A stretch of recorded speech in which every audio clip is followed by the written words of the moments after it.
Estamos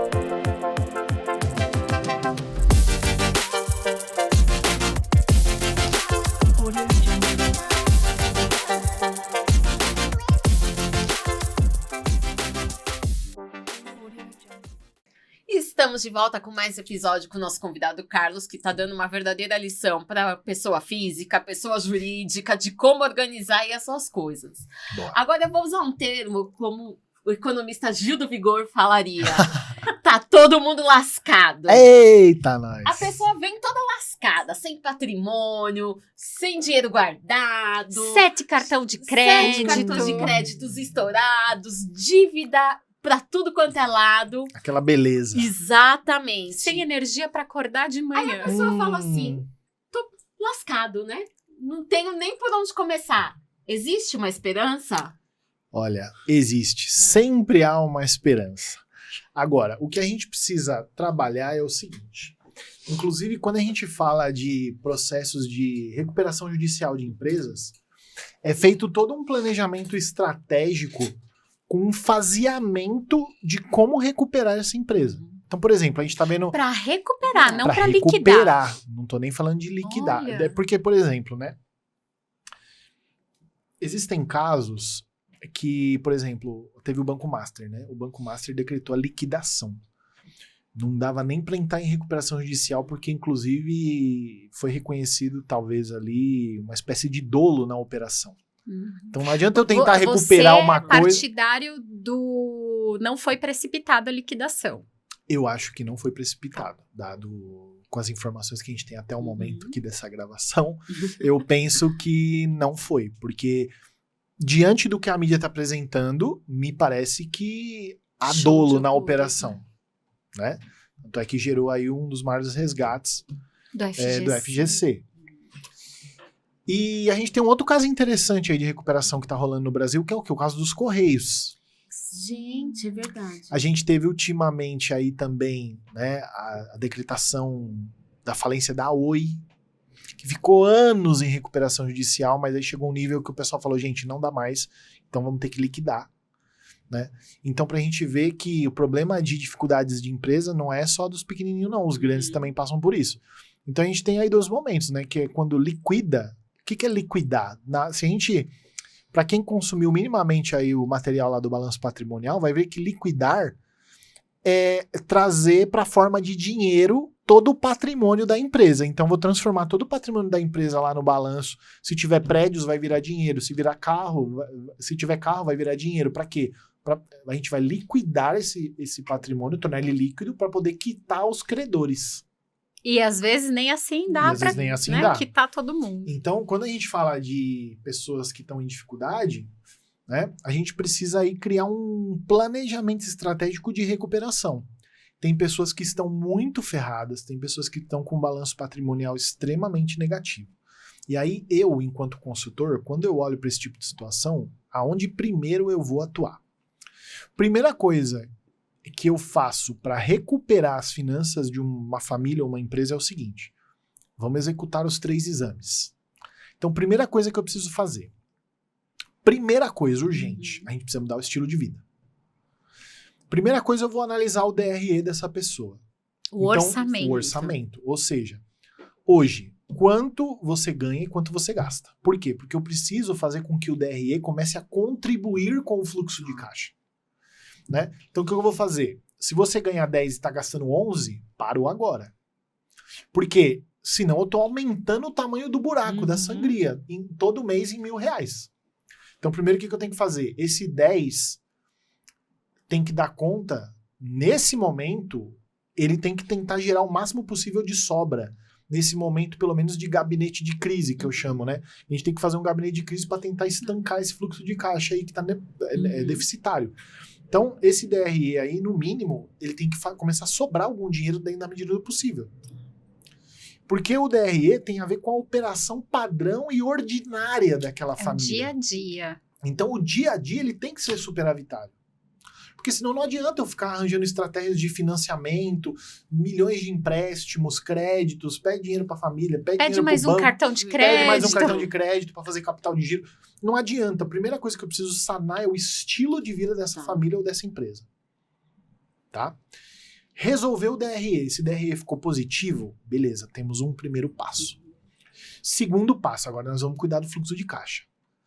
Pode ser que, dado o nível de endividamento que essa família ou essa empresa aderiu, ela, mesmo com DRE positivo, com fluxo com estilo de vida ajustado e já devidamente organizado, pode ser que ela vai ter ainda fluxo de caixa negativo. Então, o que a gente vai ter que fazer? A gente vai ter que se capitalizar para ter um fluxo de caixa positivo. Para quê? Para não ter que pagar juros mais caros. Porque toda vez que eu fico negativo, alguém fica sem receber. Né? Então, eu vou ter que... Primeira coisa que eu tenho que fazer, você que está endividado ou a empresa que está endividada, fazer um controle do perfil de dívida que você tem. Né? Então, eu preciso trocar o máximo possível dívidas caras por dívidas mais baratas. Eu preciso ter um custo de capital de giro menor possível. Tá? Então, por exemplo, se eu fiquei negativo por me descontrolar e entrei no limite do banco, o que eu tenho que fazer? Procurar um perfil de dívida mais barato. Mais barato, tipo empréstimo pessoal Exatamente, empréstimo pessoal versus limite, ou por exemplo, pode entrar inclusive até no pacote lá do DRE. Por exemplo, a pessoa tá com um carro que custa 100 mil. Cara, não vai ter mais pra você ter esse carro de 100 mil. Então o que a gente vai fazer? A gente vai liquidar parte desse patrimônio para ajudar no teu nível de endividamento e o que nós vamos fazer? Você não pode, muitas vezes, ficar sem o carro, dado o lugar que você mora, a sua necessidade de ir para o trabalho. Então, você vai vender esse carro caro que você tem, já vai fazer um dinheiro aí. Você vai comprar um carro mais barato. Por exemplo, às vezes a pessoa tá tão ferrada, né, que tem que acontecer?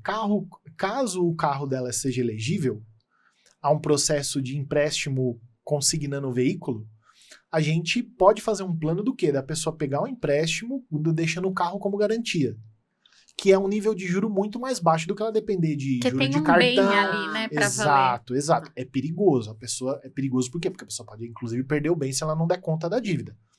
Só que é uma modalidade de empréstimo mais barato se a pessoa tiver num planejamento, sendo acompanhado por um profissional e tal. A gente pode fazer essa conta para ajudar a pessoa a trocar o perfil de dívida. Então, eu vou trocar um perfil de dívida, por exemplo, do limite de cartão de crédito ou de limite de banco, né? Que limite de banco às vezes é 10% ao mês, cartão de crédito é 15% ao mês, né? Saiu lei agora que limita, né, o nível de juros do cartão, né? Então, a gente vai trocar uma dívida de 10% ao mês por uma dívida de 4% ao mês. Já é um primeiro passo para você começar a tentar deixar o seu fluxo de caixa mais positivo. Depois, outra coisa que a gente vai fazer é um faseamento da dívida. A gente vai sentar com os credores e falar, minha situação é essa, eu tô ferrado, eu quero te pagar, né? Como é que a gente pode fazer? Aí, questão de renegociar dívida e prazo. Porque eu não tô nem pensando em balanço patrimonial ainda, porque a gente precisa salvar o teu fluxo de caixa. Então a gente vai sentar com os credores e falar, a gente consegue espaçar essa dívida um pouco mais, eu te pagar uma parcelinha menor todo mês, mas não deixar de te pagar e quitando aos poucos? Por quê? E esses credores são abertos? Olha, a isso? Às vezes eles não são, mas às vezes é a única opção que eles têm. Mas é melhor você receber... Melhor pingar do que secar, né? Um prazo maior do que você não receber nada. Inclusive, muitas vezes as pessoas que estão muito enroladas com o cartão e já tiveram o nome sujo e tudo mais, o que as empresas, os bancos, os credores fazem? Existe toda uma indústria financeira por trás disso. Muitas vezes, o que os bancos fazem? Eles pegam uma dívida, por exemplo, de 100 mil reais, vendem para uma empresa recuperadora de crédito, né? Pega essa dívida de 100, vende, por exemplo, uma empresa que recupera crédito por exemplo, 25 mil, um exemplo, porque ela está perdida, né? Um valor perdido. Isso, um exemplo, tô dando números bem hipotéticos aqui, tá? Ela vende essa dívida por 25 para uma empresa de recuperação de crédito. Aí aquele povo que fica te enchendo o saco lá, te ligando e tudo mais, eles vão virar para você e falar assim, olha, eu tenho uma proposta aqui para você, dos 100 mil que você deve, se você quitar hoje 40 mil, eu consigo te fazer por 40 mil essa dívida de 100. Você concorda que essa empresa de recuperação de crédito tá ganhando 15? Sim. Aí o banco, dos 100 que ele ia perder, ele perdeu 75, que já é grande, mas recuperou 25. a empresa de crédito te cobra e ganha os 15 seu e você quita a sua dívida. Só que assim, nem sempre isso acontece. Eu tenho uma cliente que esses dias... acontece, né? Da pessoa contratar um escritório para negociar os juros abusivos, Exato, né? exato, também. Isso acontece, é um serviço que tem, que é a dívida justa, né? Então isso acontece também. Mas para dizer o quê? Que você não pode contar com essa incerteza, né? Então nem sempre vão te oferecer uma condição tão incrível, né? E é claro, tem situações que oferecem por muito menos que isso. Né? Mas você não pode contar com isso. Eu tenho uma cliente que esses dias ligaram para ela e falaram assim, nossa, você tem uma dívida aqui com a gente de 30, se você quitar hoje por 3, você acaba com a dívida. Mas ela não podia. Mas era golpe ou era... Não, era verdade, era verdade. Aí ela não quis no dia e continuou com o nome sujo. Aí o que aconteceu? Depois que eu entrei na assessoria com ela, eu reorganizei a vida dela e tal, e agora ela tem condição de quitar os 3. Aí ela ligou atrás do banco. Só que aí, como o banco percebeu que agora ela tem recurso... vai aumentar, né? O banco virou pra ela e falou, não, a condição que a gente tinha não tem mais, e agora pra você quitar é 15. Nossa, que... Você entendeu que fica esse cabo de guerra? Sim. Por quê? Porque o preço de ter o nome limpo é caro. Então, a empresa agora que sentiu que ela quer ter o nome limpo, tá sentindo que está havendo uma demanda pela limpeza do nome. Sim. Então, ela vai ter dificuldade. Eu falei pra ela, olha...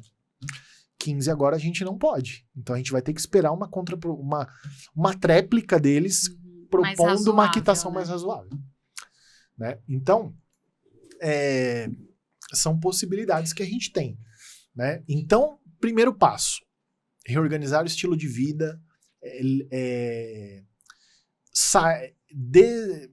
sair ali, fazer com que os seus ativos fiquem mais líquidos. Então, isso geralmente vai afetar padrão de vida, né? Então, se você tem um carro de 100, pode ser que eu vou te pedir para comprar um carro de 40, né?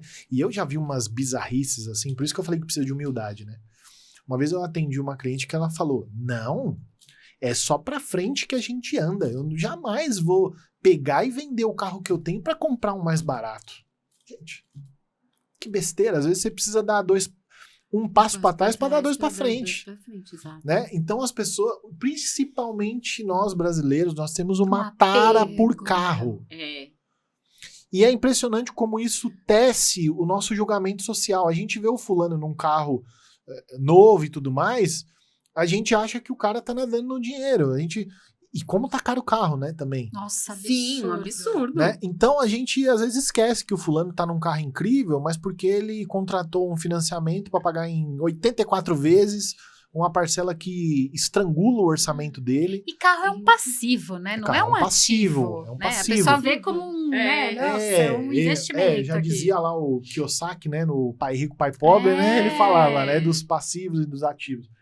Mas assim, o carro tá longe de ser um ativo porque a valorização dele é pequena, né? Ele deixou de desvalorizar no momento atual porque... Ele é o bem que mais tem depreciação, ele tem muita depreciação, né? Logo Nesse de sentido, cara, sim, né? É diferente de um ativo que pode valorizar. O carro dificilmente valoriza, né? Ele desvaloriza. Ele não valoriza nada, exatamente, né? A gente tem um congelamento, assim, do preço dos carros usados, né, ultimamente. Eu não sei como é que tá a tendência do mercado agora, mas... eu tenho um colega que comprou um carro há uns 10 anos atrás por 30 e o carro dele hoje ainda vale 30, porque houve um movimento no mercado de carro, né? Mas para dizer, a gente tem que estar atento ao padrão de vida, porque senão a gente estrangula, né? Então, tem solução para você que tá quebrado? Tem. Pode ser que seja rápida a sua recuperação? Pode ser que não. Mas precisamos começar, né? Então, há solução. Há solução. As empresas se abrem para a possibilidade de quitar dívidas. Assim, é uma mudança total de vida. Porque tem um nome sujo, tem gente... Inclusive o governo, há um tempo atrás, né? O governo do presidente Lula agora estava até... Eu penso que já aprovou, né? A questão do devedor contumaz. Porque tem empresário que faz o quê? Deve o governo de forma sistemática, só nega o imposto para poder investir na própria empresa. Né? E depois o governo vem com negociação de parcelamento e tal, não sei o quê. Só que o Lula agora, se não me engano, ele tirou isso aí. Então, as empresas já são de primeira desenquadradas do Simples, tem uma série de consequências. O cerco apertou um pouquinho mais agora.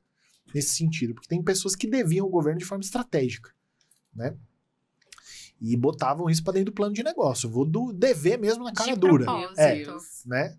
E pior que economicamente, às vezes, é como se isso fizesse sentido economicamente, sabia? Porque o parcelamento da dívida do governo era uma taxa de juros que às vezes era menor que a Selic, por exemplo.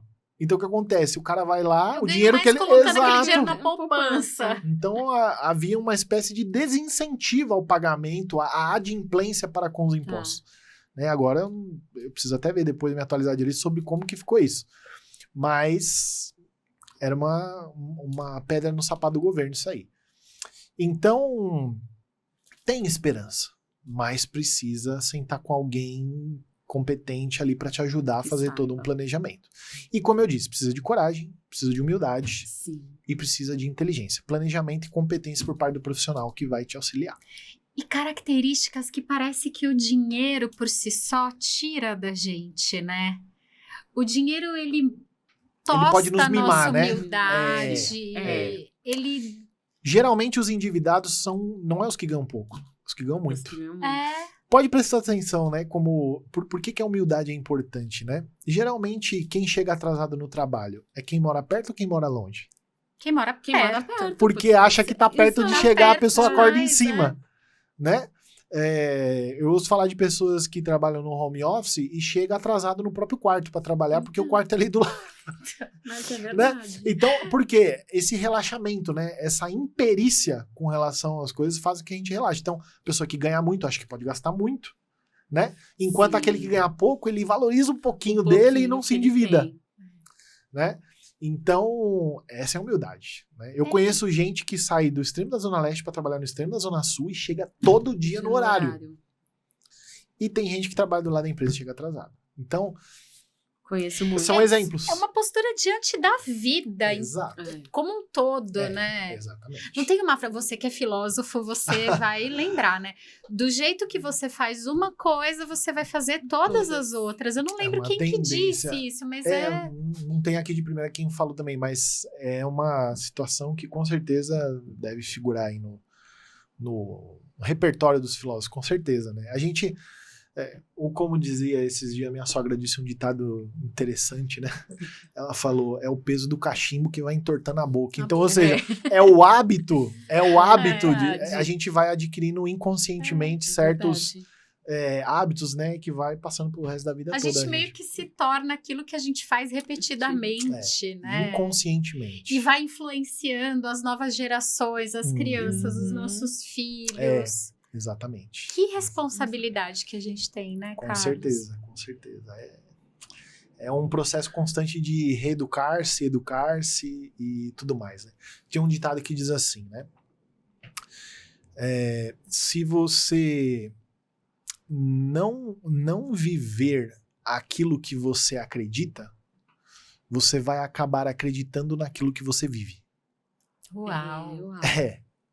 Então, se a gente não se esforça o suficiente para viver aquilo que a gente acredita, aos poucos o que a gente vive começa a moldar o que a gente acredita. É verdade. É isso mesmo. Você Então, confirma, né, essas crenças. A ação vai começando a dominar o nosso pacote de crenças, né?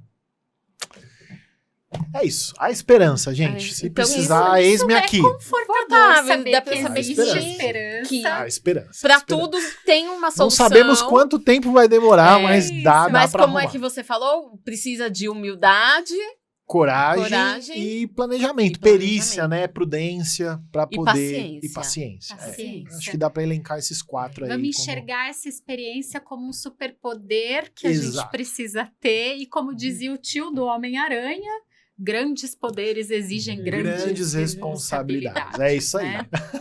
Com essa máxima, a gente fecha o nosso 3º episódio. E quarta-feira tem mais, com novidades quentíssimas. Então da não parceria, percam. né, Carlos? Exatamente. Vamos dar as mãozinhas e construir juntos. Exato. Então, se você nos acompanhou até aqui, quarta-feira, às 12h30, estamos de volta com o nosso último episódio.